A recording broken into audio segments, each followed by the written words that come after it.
محترم حذیفہ وستانوی صاحب ناظم جامعہ اسلامیہ اشاعت العلوم عقل کنواں وہ پیش فرمائیں گے۔ آپ سے بہت مؤدبانہ التماس ہیں کہ آپ تشریف فرمائیں، آپ یہاں اسٹیج عنوان پہ جو ہے اپنا خطاب فرمائیں، مدارس اسلامیہ کے خلاف سازشیں اور ہماری ذمہ داری۔ بسم اللہ الرحمن الرحیم، الحمد للہ رب العالمین والعاقبۃ للمتقین، محمد وعلى آلہ واصحابہ ومن هدى بهدیہ الی یوم الدین۔ قال اللہ تبارک وتعالی فی کتابہ المجید والفرقان الحمید، فاعوذ باللہ من الشیطان الرجیم، بسم اللہ الرحمن الرحیم، وإن تصبروا وتتقوا لا يضركم كيدهم شيئا۔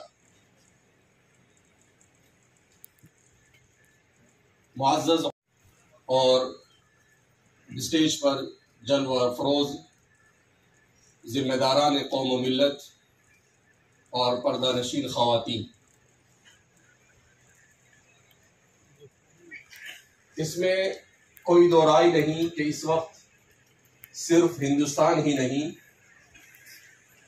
بلکہ دنیا کے ہر چپے میں ملت اسلامیہ اور امت مسلمہ بے شمار داخلی اور خارجی مسائل کے سامنے جوجھ رہی ہے۔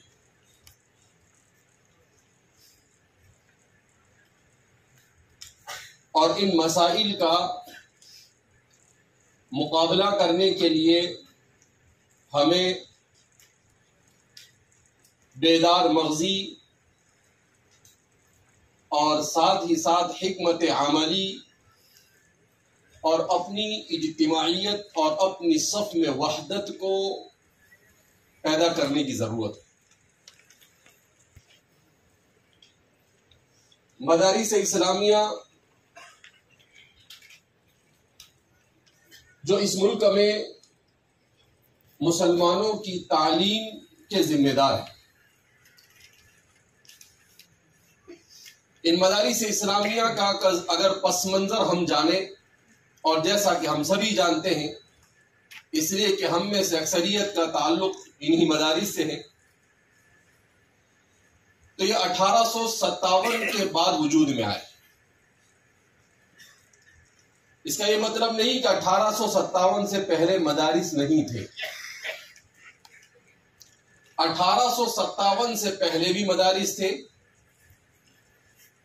مگر 1857 سے پہلے تک اس ملک پر ہماری حکمرانی تھی، لہذا نظام تعلیم پر ہمارے حکمرانوں کو براہ راست ان کو اثر و رسوخ تھا، اور علماء کی نگرانی میں اس ملک کا پورا نظام تعلیم جاری و ساری تھا۔ انگریز جب اس ملک میں آئے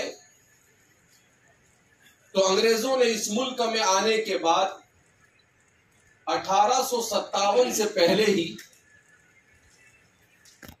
اپنی تعلیم کو اس ملک میں نافذ کرنے کا آغاز کر دیا۔ جو لوگ ہندوستان میں تعلیم کی تاریخ سے واقف ہیں وہ اچھی طرح جانتے ہیں کہ 18ویں صدی کے اواخر میں انگریزوں نے اپنے اسکول کا قیام بنگال سے شروع کر دیا تھا۔ اس کے بعد 19ویں صدی کے اوائل میں انگریزوں نے اپنی یونیورسٹیاں بھی بنانا شروع کر دی تھی، اور ملک کے مختلف خطوں میں اپنی یونیورسٹیاں انہوں نے کھڑی کر دی، مگر وہ بہت کھل کر کام نہیں کر سکتے تھے۔ ان میں ایک جماعت ایسی تھی جس کا یہ ماننا تھا کہ ہندوستانیوں کو انہی کی زبان میں تعلیم دی جائے، اردو زبان ہی میں تعلیم دی جائے، جو بھی پڑھانا ہو، جبکہ ان کا دوسرا طبقہ وہ تھا جو یہ کہتا تھا کہ نہیں، ہندوستانیوں کو انگریزی میں تعلیم دی جائے۔ اور آخر کار انہوں نے یہی فیصلہ کیا کہ اگر ہم ہندوستانیوں کی فکر پر ہندوستانیوں کی معاشرت پر، ہندوستانیوں کے عقیدے پر اثر و رسوخ حاصل کرنا چاہتے ہیں تو پہلے ہمیں انہیں اپنی زبان سکھانی ہوگی، اور پھر اس کے بعد سیکولر ایجوکیشن کے نام پر انہیں اس طریقے سے ان کے دین سے دور کرنا ہوگا کہ انہیں خود اس کا احساس نہ ہو کہ ہم اپنے دین سے دور ہو چکے ہیں۔ وَإِن كَانَ مَكْرُهُمْ لِتَزُولَ مِنْهُ الْجِبَالُ۔ تو انہوں نے ایسا پروگرام بنایا کہ ایجوکیشن کو سیکولر کا ٹائٹل دیا، جبکہ شیخ عبد الرحمن حبنک المیدانی اپنی ایک کتاب غزو فی الصمیم کے مقدمے میں بڑی اچھی بات آپ نے یورپ اور امریکہ کے ماہرین تعلیم کے حوالے سے نقل کی ہے۔ آپ نے لکھا ہے کہ دنیا میں کوئی بھی سسٹم آف ایجوکیشن، کوئی بھی نظام تعلیم یہ سیکولر ہو ہی نہیں سکتا۔ سوال پیدا ہو، ساری دنیا سیکولر سیکولر تعلیم کہہ رہی ہے اور آپ کہہ رہے ہیں کہ کوئی نظام تعلیم سیکولر ہو ہی نہیں سکتا ہے۔ انہوں نے کہا کہ سیکولر کا مطلب کیا ہوتا ہے اور کیوں سیکولر نہیں ہو سکتا ہے، اسے سمجھنا پڑے گا۔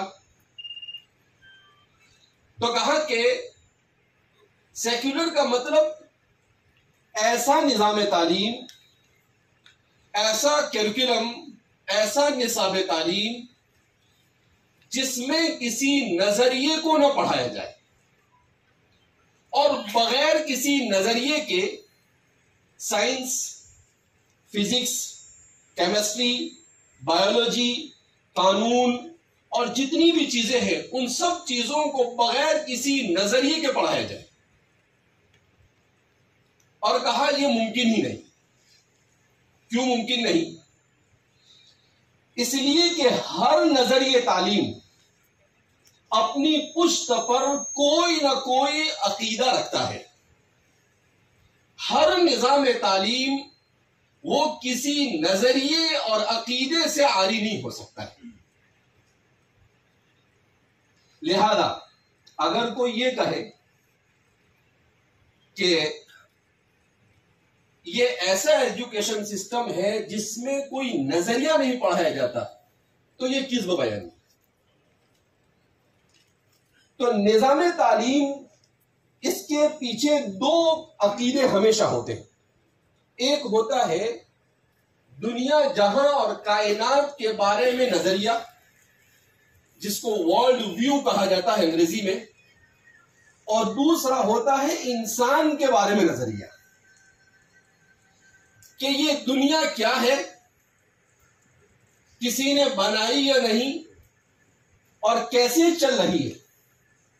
ان سب چیزوں کا کسی بھی نظام تعلیم کے ساتھ ایسا ہی رشتہ ہے جیسا کہ چولی دامن کا ساتھ۔ اسی طرح سے انسان کون ہے، کیا ہے، کیوں آیا، کہاں جائے گا، کیا کرنا ہے، یہ بھی ہر نظریہ تعلیم کے ساتھ ہوتا ہے۔ اور جس کو یہ سیکولر کہتے ہیں اس میں وہ یہ بتانے کی کوشش کرتے ہیں کہ اس کائنات کو کوئی چلانے والا نہیں، تو کوئی بنانے والا نہیں، چلانے والا نہیں، یہ بھی عقیدہ اور نظریہ ہے۔ اس کو آپ سیکولر نہیں کہہ سکتے، اس کو سیکولر کہا جا سکتا نہیں۔ جو اسے سیکولر مانتے ہیں وہ بے وقوف، اور جو حقیقت کو سمجھتے ہیں وہ اولو الالباب۔ لہذا یہ ایک بات کا کلیئر ہونا اس لیے ضروری ہے کہ ہمارے مدارس اسی سسٹم کا مقابلہ کرنے کے لیے اس ملک میں قائم کیے گئے۔ جب تک کہ ہم اس حقیقت کو نہیں سمجھیں گے وہاں تک کہ ہماری بات مکمل نہیں ہو سکتی ہے۔ تو اس پورے سسٹم آف ایجوکیشن میں بنیادی طور پر یہ بتانے کی کوشش کی گئی کہ یہ دنیا خود بخود بنی ہے، اس دنیا کا بنانے والا کوئی نہیں ہے، انسان بندر سے ترقی کر کر انسان بن گیا ہے، اور انسان کے آباء و اجداد میں بندر سے لے کر مینڈک سے لے کر ہر قسم کی رذیل مخلوق کو اس کے آباء و اجداد میں شامل کیا گیا۔ کہا وہ پانی میں تھا، پانی میں سے جرثومہ بنا، جرثومے سے مینڈک بنا، اور پھر مینڈک سے لے کر بندر تک پتہ نہیں کیا کیا جاتا ہے، جبکہ قرآن کہتا ہے وَلَقَدْ كَرَّمْنَا بَنِي آدم۔ اسلام کا کائنات کے سلسلے میں اور انسان کے سلسلے میں بالکل واضح اور صاف عقیدہ ہے۔ کائنات کو خالق مالک نے بنایا، اور انسان کو بھی اللہ نے تخلیق کے خصوصی سے بنایا، اسپیشل کریشن جس کو کہا جاتا ہے۔ لہذا سب سے پہلے اس بات کو سمجھ لیں ہم، اب اس کے بعد ہم چلتے ہیں کہ 1857 کے بعد ہمارے ان مدارس کا قیام کیوں عمل میں آیا، اور اس وقت دنیا کی ساری طاقتیں کس وجہ سے ہمارے ان مدارس کے پیچھے ہاتھ دھو کر پڑی ہے، اور ہمیں اس کا مقابلہ کیسے کرنا ہے۔ ظاہر سی بات ہے 15 منٹ میں ممکن نہیں، اشارات ہی دیے جا سکتے ہیں۔ اللہ مجھے صحیح کہنے کی اور ہم سب کو اس پر عمل کرنے کی توفیق مرحمت فرمائے۔ تو 1857 یہ اس ملک کے مسلمانوں کے لیے موت و حیات کا مسئلہ تھا۔ 1857 کے بعد دشمن اپنی پوری طاقت کے ساتھ میدان میں اتر آیا، اور اس کے مقابلے میں اگرچہ ہندوستانی تھے، مگر چونکہ اس کے مقابلے میں سب سے مضبوط اگر کوئی تھا تو وہ مسلمان تھا۔ لہذا اس بنا پر اس کی پوری کوشش رہی کہ مسلمانوں کو اس ملک سے ختم کر دیا گیا۔ اس کے لیے انہوں نے سب سے پہلے اپنا نظام تعلیم لائے، اور اس کے بعد اس نظام تعلیم کو اپنی طاقت کے بلبوتے پر نافذ کرنے کی کوشش کی۔ دوسرے مرحلے میں انہوں نے 1857 کے بعد، چونکہ علماء 1857 کی جنگ آزادی میں پیش تھے، لہذا علماء جن اداروں سے تعلق رکھتے تھے ان تمام کے تمام اداروں کو ختم کیا۔ دہلی میں ہزاروں سینکڑوں نہیں، 1000 سے زیادہ تعداد میں مدارس تھے، اور ہر جگہ پر یہ جو کہا جاتا ہے کہ مسلمان حکمرانوں نے بڑا ظلم کیا کہ صرف تاج محل بنایا، اور انہوں نے صرف لال قلعہ بنایا، اور ہمارے لیے کچھ نہیں کیا، یہ ایک غلط پروپیگنڈا ہے۔ وہ تو اچھا ہوا انہوں نے وہ بھی بنا کر گئے، اگر وہ نہیں بنایا ہوتا تو وہ یہ کہتے ہیں کہ تم نے 700 سال حکومت ہی نہیں کی۔ میں یہ کہتا ہوں کہ اچھا ہوا وہ بھی بنا کر گئے ہو۔ تو ایسا نہیں ہے کہ انہوں نے کچھ نہیں کیا، نہیں، اس ملک کا نظام تعلیم، اس ملک کا نظام اقتصاد مسلمانوں کے دور عروج میں ہندوستان میں دنیا میں سب سے ممتاز تھا۔ تعلیمی اعتبار سے بھی، اقتصادی اعتبار سے بھی، آج بھی اس ملک کی جی ڈی پی صرف 7 ہے، جبکہ اورنگزیب رحمت اللہ علیہ کے زمانے میں اس ملک کی جی ڈی پی 27 تھی، 27، جو دنیا میں آج کسی ملک کی نہیں۔ انگریز یہاں کیوں آیا تھا؟ اگر اس ملک میں کچھ نہیں ہوتا تو کیوں آتا انگریز؟ اس ملک میں سب کچھ تھا، اسی کو لوٹنے کے لیے آیا، اور آج ان کا ڈالر اور ان کا پاؤنڈ اور یہ جو مضبوط ہے وہ سب ہمارے ہی چرائے ہوئے پیسوں کے پیچھے۔ لہذا اس بنا پر ہمیں ہر قسم کے پروپیگنڈے سے متاثر نہیں ہونا چاہیے۔ تو اب اس کے بعد مسلمانوں کے لیے مسئلہ تھا کہ 1857 کے بعد کیا کیا جائے۔ اللہ رب العزت نے ہمارے علماء کو یہ بات سجائی کہ ٹھیک ہے، اب تک کی جو تعلیم تھی اس تعلیم میں کوئی تفریق نہیں تھی۔ اس ایک بات کو بھی اچھی طرح سمجھتے چلے کہ ہمارے معاشرے کا حال یہ ہے کہ ہر قسم کی پستی کا ذمہ دار علماء کو ٹھہرایا جاتا ہے، خاص طور پر ہمارا جدید تعلیم یافتہ طبقہ